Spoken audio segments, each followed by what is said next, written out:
আজ সুপ্রভাতে তোমাদের জন্য যে সারপ্রাইজটা আছে সেটাই প্লাস্টিকের মধ্যেই মোড়া আছে। খুলে দেখা যাক। এই দেখো কত ছোট ছোট ড্রাগন ফলের চারা বেরিয়েছে। বাজার থেকে একবার ড্রাগন ফল কিনেছিলাম খেয়ে দেখব বলে যে কেমন খেতে।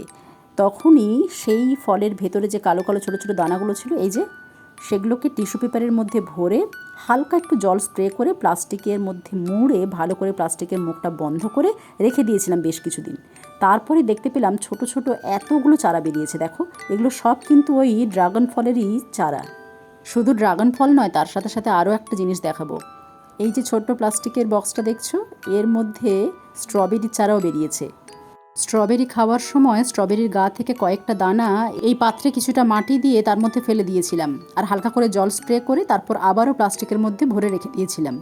আর 1-2 সপ্তাহের মধ্যেই চারাগুলোকে দেখতে পেলাম।